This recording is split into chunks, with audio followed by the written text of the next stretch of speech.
To my YouTube channel gain education. आज के इस वीडियो में हम पढ़ेंगे क्लास 10 सिविक्स का चैप्टर पॉलिटिकल पार्टी। ये इस चैप्टर का पार्ट नंबर 2 है और इसमें हम पढ़ेंगे नेशनल पार्टी। ओके, तो चलिए स्टार्ट करते हैं। तो देखो यहाँ पर दिया गया है कि जो हमारी डेमोक्रेसी है वो फेडरल सिस्टम को फॉलो करती है और हमारे इंडिया में जो पॉलिटिकल पार्टीज़ हैं उनके 2 काइंड्स हैं। ठीक है, आज के टाइम पे हमारे इंडिया में पॉलिटिकल पार्टीज़ के 2 काइंड हैं। ठीक है, this is the case in India as well. There are some country-wide parties which are called national parties. These parties have their units in various states but by and large all these units follow the same policies, programs and strategy that is just decide at the national level. तो देखो सबसे पहला party का type कौन सा है? National party. National party क्या होती है? ऐसी पार्टी जो बहुत सारे स्टेट्स में फेमस हो, पॉपुलर हो। इन सारी पार्टीज़ की पॉलिसीज़, प्रोग्राम और स्ट्रैटेजी क्या होती है? सेम होती है और इनकी खुद की यूनिट्स होती हैं। ठीक है, every party in the country has to register the election commission. हमारी कंट्री में यानी कि इंडिया में जितनी पार्टीज़ हैं उनको इलेक्शन कमीशन में रजिस्टर करवाना पड़ता है। ठीक है, इलेक्शन कमीशन इन सभी पार्टीज़ को इक्वल फैसिलिटीज़ देती हैं, लेकिन नेशनल पार्टी को, है ना, नेशनल पार्टी को ये स्पेशल फैसिलिटीज़ देती हैं। उनको ये यूनिक सिंबल प्रोवाइड कराती हैं। ठीक है, और क्या, उनको इलेक्शन में जब नेशनल पार्टी इलेक्शन में खड़ी होती है, इलेक्शन लड़ती है, तो हमारी जो इलेक्शन कमीशन है वो उनको यूनिक सिंबल प्रोवाइड कराती है, इलेक्शन सिंबल प्रोवाइड कराती है। ठीक है, जो पार्टीज़ हैं, नेशनल पार्टीज़ हैं, इनको कुछ प्रिविलेजेस और कुछ स्पेशल फैसिलिटीज़ और कह सकते हैं कि स्पेशल प्रिविलेजेस मिले होते हैं। ठीक है, इन पार्टीज़ को हम रिकग्नाइज्ड पॉलिटिकल पार्टीज़ भी कहते हैं, जो कि इलेक्शन कमीशन के द्वारा रिकग्नाइज्ड करी जाती हैं। ठीक है, इलेक्शन कमीशन को अगर कोई भी कह सकते हैं कि कोई भी मीटिंग रखनी होती है तो वो नेशनल पार्टी को अपनी मीटिंग में इन्वॉल्व करती हैं, उनसे सलाह लेती हैं। ठीक है, इलेक्शन कमीशन ने एक क्राइटेरिया तय कर रखा है नेशनल पार्टी या फिर स्टेट पार्टीज़ बनाने के लिए। देखो वो क्राइटेरिया क्या है? एक पार्टी अगर 6% वोट, टोटल वोट्स में से अगर वो 6% वोट्स और लेजिस्लेटिव असेंबली में 2 सीट्स कंफर्म कर लेती है तो उसको हम क्या कहेंगे? वो पार्टी क्या हो जाती है? स्टेट पार्टी बन जाती है। ठीक है, बाय इलेक्शन कमीशन।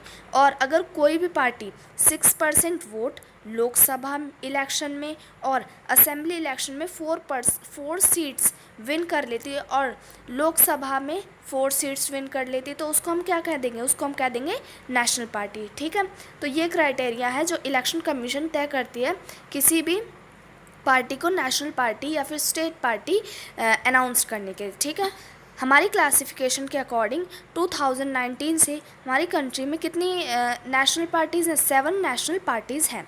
ठीक है, तो इन नेशनल पार्टीज़ के बारे में पढ़ेंगे। सबसे पहली पार्टी क्या है? All India Trinamool Congress. ठीक है, AITC।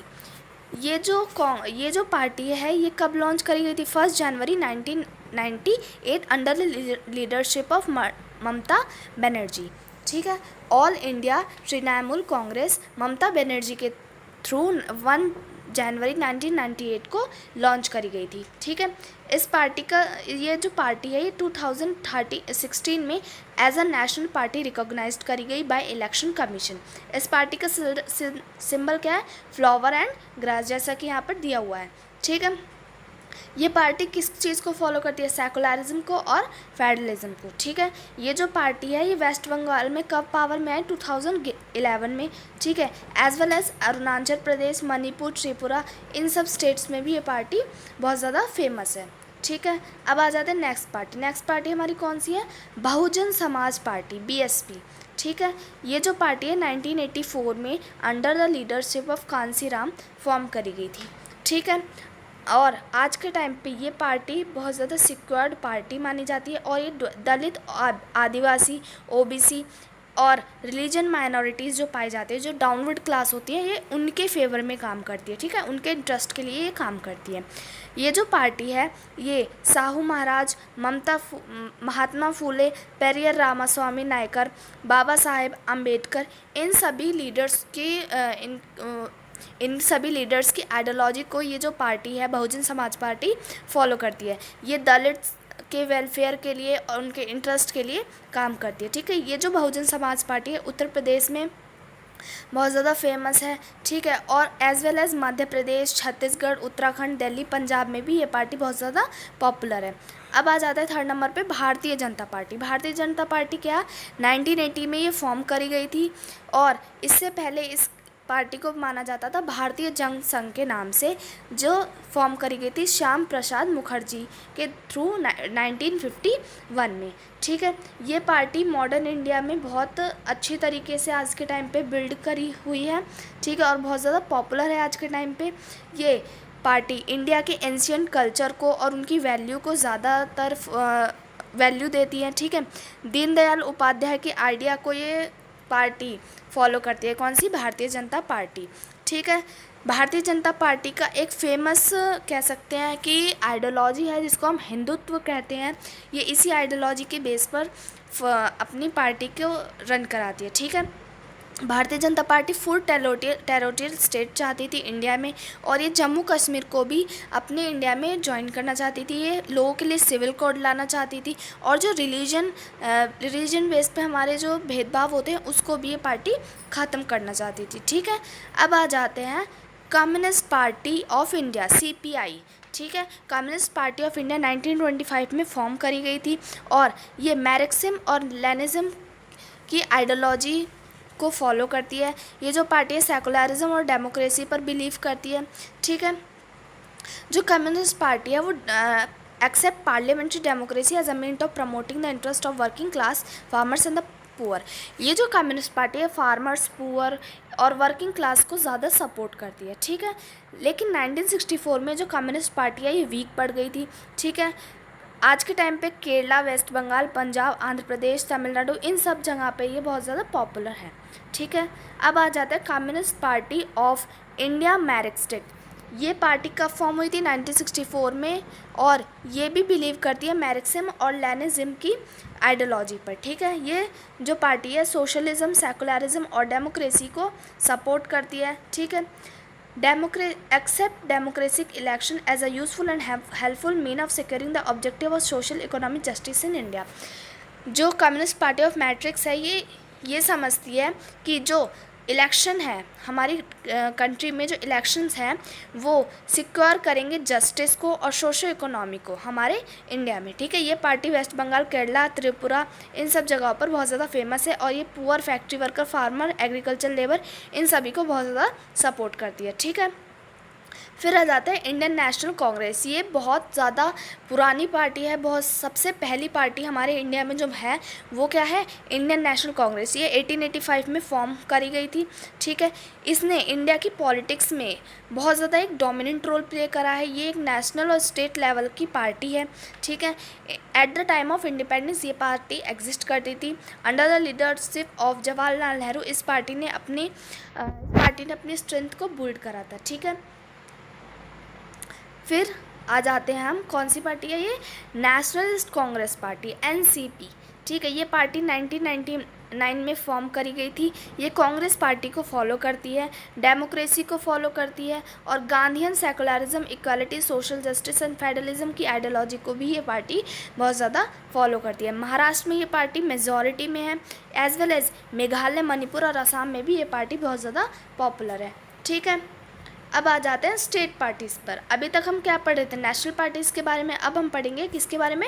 स्टेट पार्टीज़ के बारे में। तो देखो, इन 7 पार्टीज़ को छोड़कर जितनी भी पार्टीज़ हमारी कंट्री में है वो सब क्या है? स्टेट पार्टीज़ हैं, और ये सभी पार्टीज़ इलेक्शन कमीशन के थ्रू रजिस्टर कराई गई हैं, ठीक है। इन पार्टीज़ को हम रीजनल पार्टीज़ भी बोलते हैं, ठीक है। अब देखो, some of these parties are all India parties that happen to have succeeded only in some states. Parties like Samajwadi party, राष्ट्रीय जनता दल, और देखो कुछ पार्टीज़ ऐसी हैं जो सिर्फ अपने अपने स्टेट्स में पॉपुलर हैं, ठीक है। जैसे कि कौन सी पार्टी? राष्ट्रीय जनता दल, समाजवादी पार्टी, और कौन सी है? Biju Janata Dal, Sikkim democratic front, Mizo national front. ये सभी पार्टी क्या है? ये है स्टेट पार्टीज़, ठीक है। और ये सभी पार्टीज़ क्या चाहते हैं कि ये सिर्फ स्टेट पार्टी न रहकर नेशनल पार्टी बने, ठीक है। यही इनकी वांट्स है, यही इनकी कोशिश है, ठीक है। Over the 3 decades, the number and strength of these parties has expanded. मतलब कि 3 डिकेड से इन पार्टीज़ की जो नंबर है, स्ट्रेंथ है, वो भी बढ़ रही है। ठीक है, पार्लियामेंट में भी इनको बहुत ज़्यादा पॉपुलैरिटी मिल रही है। कोई भी नेशनल पार्टी जो है वो मेजॉरिटी में एग्जिस्ट नहीं कर रही है लोकसभा में। देखो 2014 में जो हमारे इलेक्शन हुए थे उसमें हमारी जो स्टेट पार्टी है वो एग्जिस्टेंस में आई। मतलब उससे पहले जितनी भी पार्टीज़ थी वो क्या अलायंस बनाकर पार्टी विन होती थी। ठीक है, 1984 में हमारे एक बार इलेक्शन हुए थे, तब पार्टी जीती थी, उसके बाद से अलायंस बनती आ रही है। और 2014 में जब से इलेक्शन हुए हैं 2014 के बाद से तब से पार्टी जीतती आ रही है, वरना उससे पहले पार्टी क्या अलायंस बनाती थी। ठीक है, as a result national party are compelled to form alliance with state party since 1996। Nearly every one of the state party has got an opportunity to be a part of the other national level coalition government। ठीक है, तो क्या बताया था मैंने अभी कि ये जो पार्टीज थी अलायंस बनाती थी, कोalition गवर्नमेंट बनाती थी। तो क्या स्टेट पार्टी को क्या फ़ायदा होता था कि उन्हें नेशनल पार्टी के साथ जुड़ने का मौका मिल जाता था और उनको पॉपुलैरिटी और स्ट्रेंथ गेन करने का मौका मिल जाता था। ठीक है, this has contributed the strengthening of federalism and democracy in our country. तो ये चीज़, इस चीज़ से क्या होता है कि हमारी कंट्री में डेमोक्रेसी आती थी और फेडरलिज्म भी आता था। अब आ गया चैलेंज टू पॉलिटिकल पार्टी। हमारी जो पॉलिटिकल पार्टी है इंडिया में उसको भी कुछ ना कुछ चैलेंज फेस करने पड़ते हैं। ठीक है, फर्स्ट चैलेंज क्या है, लैक ऑफ इंटरनल डेमोक्रेसी। ठीक है, मतलब कि मान लो जैसे एक पार्टी है, ठीक है, इसमें बहुत सारे मेंबर्स हैं, तो कोई मेंबर का प्रेसिडेंट बनेगा, कोई मेंबर का हेड बनेगा, लीडर बनेगा। तो ये जो हमारी पार्टी है इनके अंदर डेमोक्रेसी नहीं होती। मतलब कोई भी पॉपुलर बंदा लीडर बन जाता है, कोई भी पॉपुलर प्रेसिडेंट बन जाता है। हमारी जो पार्टी होती है, पॉलिटिकल पार्टी होती है, इनके अंदर इलेक्शन नहीं होते। ठीक है, ताकि इलेक्शन के बेस पर प्रेसिडेंट को चुना जाए, इलेक्शन के बेस पर लीडर को चुना जाए, ऐसा नहीं होता है। तो इसलिए कहा गया कि हमारी पॉलिटिकल पार्टी के अंदर इंटरनल डेमोक्रेसी की कमी होती है। ठीक है, जिससे क्या होता है हमारी जो पॉलिटिकल पार्टी है उसमें क्या नाम है डेमोक्रेसी भी शो नहीं होती है, इसकी जो इकोनॉमिक है उसमें भी अनस्टेबिलिटी आती है। सेकंड चैलेंज क्या है, सेकंड चैलेंज है कि of dynastic succession is related to the first one, since most political party do not practice open and transparent procedure for their functioning. There are very few way for an ordinary worker to rise to the top in a party। देखो हमारी जो political party है इसमें क्या challenge होता है, इसमें ये चैलेंज होता है कि हमारी पॉलिटिकल पार्टी में क्या होता है, सक्सेशन होता है। मतलब क्या कि कोई भी अगर हेड चुना जा रहा है तो वो एज अ रिलेशन चुना जाता है। जैसे मान लो कि कोई भी एक पॉपुलर इंसान है, ठीक है, पॉलिटिकल पार्टी के अंदर, उसको अपनी पार्टी में कोई हेड बनाना है तो वो क्या अपने परिवार वाले को हेड बना देगा। जिससे क्या होता है जो ऑर्डिनरी वर्कर होते हैं पार्टी के वो कभी भी टॉप पर नहीं जा पाते हैं। ठीक है, इससे क्या होता है कि हमारी पार्टी में इक्वालिटी या डेमोक्रेसी भी नहीं हो पाती है। ठीक है, और हमें जो हेड एक बारी बन जाता है उसको हमें एज अ हेड चुनना ही होता है। वो जो भी कहेगा हमें उसके जो भी वो ऑर्डर देगा वो हमें फॉलो करना पड़ेगा, भले वो ऑर्डर सही हो या गलत हो। ठीक है, थर्ड चैलेंज आता है money and muscle power in parties. Money and muscle power से क्या मतलब है, देखो हमने इलेक्शन के टाइम पर देखा है बहुत बार कि जो पार्टीज़ होती है वो अपनी मनी और मसल पावर के बेस पर इलेक्शन जीतती हैं, लोगों को पैसा देती हैं, बड़ी बड़ी रिच पीपल्स और कंपनीज़ को फंड देती हैं ताकि वो हमारी पॉलिटिकल पार्टीज़ को पॉपुलर करें। ठीक है, तो इससे क्या होता है जो अच्छी पार्टीज़ होती है जिनकी पॉलिसी अच्छी होती है पर उनके पास पैसा नहीं होता तो वो जीत नहीं पाती हैं। ठीक है, तो ये भी एक बहुत बड़ा चैलेंज है पॉलिटिकल पार्टी के अंदर। फोर्थ चैलेंज क्या है, फोर्थ चैलेंज है मीनिंगफुल चॉइस। अब देखो मान लो हमारे पास 4 party A B C D, इन सभी पार्टीज़ की जो पॉलिसीज़ हैं, स्ट्रेटजी है, प्रोग्राम है, ये सभी क्या है सेम है, इक्वल हैं। तो क्या हमारे पास कोई चॉइस नहीं रहेगी कि हम कौन सी पार्टीज़ को चूज़ करें, सभी पार्टीज़ की प्रोग्राम, पॉलिसीज़, स्ट्रेटजी सभी तो सेम है, तो हम किसको चूज़ करें। तो इसके लिए क्या होना चाहिए कि सभी पार्टीज़ की अलग अलग कोई ख़ास पॉलिसी होनी चाहिए जिसके बेस पर हम उन्हें वोट देंगे। ठीक है, अब देखो यहाँ पर एक टॉपिक दिया गया है कि how can parties B reform. मतलब हमने यहाँ पर चैलेंजेस तो देख लिए, कमियाँ तो देख ली कि पार्टीज़ में क्या क्या कमी है, लेकिन इन कमियों को हम रिफॉर्म कैसे कर सकते हैं, इनको हम बदल कैसे सकते हैं। ठीक है, ऐसा तो है नहीं कि मान लो हमें कोई A पार्टी अच्छी नहीं लगी, ठीक है, मान लो A पार्टी हमें अच्छी नहीं लगी तो हम B पार्टी को चुन ले, B भी अच्छी नहीं लगी तो C को चुन ले। मतलब ऐसा तो हो नहीं सकता, इससे क्या इंस्टेबिलिटी आएगी, तो हमें इन पार्टी को रिफॉर्म करना पड़ेगा। वो कैसे करेंगे? देखो पहले के टाइम पे क्या होता था कि जो एमएलए और एमपीज़ है ना, वो क्या डिफेक्शन करते थे। डिफेक्शन क्या होता है? मान लो एक पार्टी का एमएलए जीत गया है, ठीक है, उसको दूसरी पार्टी ने क्या दिए? पैसे दिए कि भाई तुम हमारी पार्टी को ज्वाइन कर लो, तो इसने इस पार्टी को ज्वाइन कर लिया।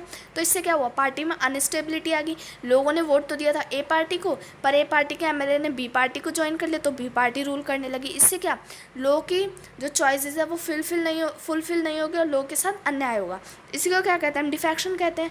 बट आज के टाइम पे कॉन्स्टिट्यूशन ने ये बोल दिया है कि जो एमएलए और एमपी हैं वो अपनी पार्टी को चेंज नहीं कर सकते। अगर वो ऐसा करेंगे तो उनको पार्टी का टिकट नहीं दिया जाएगा, ठीक है। सेकंड, सुप्रीम कोर्ट ने क्या एक ऑर्डर पास करना चाहिए कि जो भी क्रिमिनल्स हैं या फिर ऐसे लोग हैं जो कि मतलब कि जिनका बैकग्राउंड अच्छा नहीं है, उनको वो टिकट ना दें, ठीक है। ऐसा भी कर सकते हैं। उनकी प्रॉपर्टी फाइल को चेक करें, उन पर ये चेक करें कि कोई क्रिमिनल केस तो नहीं है। इससे क्या होगा? लोगों को पता होगा कि उनके जो लीडर वो चुन रहे हैं उनका बैकग्राउंड क्या है, ठीक है। थर्ड क्या है? देखो इलेक्शन कमीशन को एक ऑर्डर पास करना चाहिए कि जो पार्टी है वो अपने टैक्स को सही टाइम पर रिटर्न करे, ठीक है, और एक ऑर्गेनाइजेशन बनाए अपनी पार्टी का जिसमें वो सभी रूल्स को नोट डाउन करे, ठीक है, और उन रूल्स को वो क्लियरली फॉलो करे, ठीक है। अब देखो इन सभी सजेशन के बेस पर हम ये देखते हैं कि पॉलिटिकल पार्टीज़ में हम रिफॉर्म कैसे कर सकते हैं। तो देखो सबसे पहले हमें एक लॉ पास कराना चाहिए जिसमें कि पॉलिटिकल पार्टीज़ को जो इंटरनल अफेयर उनको वो रेगुलेट कर सकें, ठीक है। वो क्या करें? अपनी पार्टी का एक रजिस्टर मेंटेन करें जिसमें वो अपनी पार्टीज़ के मेंबर का नाम लिखें, उन सभी पार्टीज़ के मेंबर के बैकग्राउंड को नोट डाउन करें, ठीक है। सेकंड क्या कर सकते हैं? सेकंड ये कम से कम पार्टीज़ को वो मतलब टिकट दें, और जो भी कोई पॉलिटिकल पार्टी है उसमें 1/3 जो सीट्स हैं वो वुमेन के लिए क्या करी जाए? वुमेन के लिए फिक्स्ड करी जाए, ठीक है, कि ये जो टिकट्स हैं, ये जो सीट्स हैं ये वुमेन के लिए ही हैं, ठीक है। थर्ड क्या है? कि जो पॉलिटिकल पार्टीज़ है वो स्टेट फंडिंग, मतलब कि जो इलेक्शन होता है उसमें फ़ंड को सही तरीके से यूज़ करें, और इलेक्शन कमीशन को ये पूरा ब्यौरा दें कि उन्होंने कितने पैसे खर्च करे, कहाँ पर, कितनी जगह पर पेट्रोल, पेपर, ये सभी का उन्होंने क्या करा है? खर्च करा है, ठीक है, at the time of election.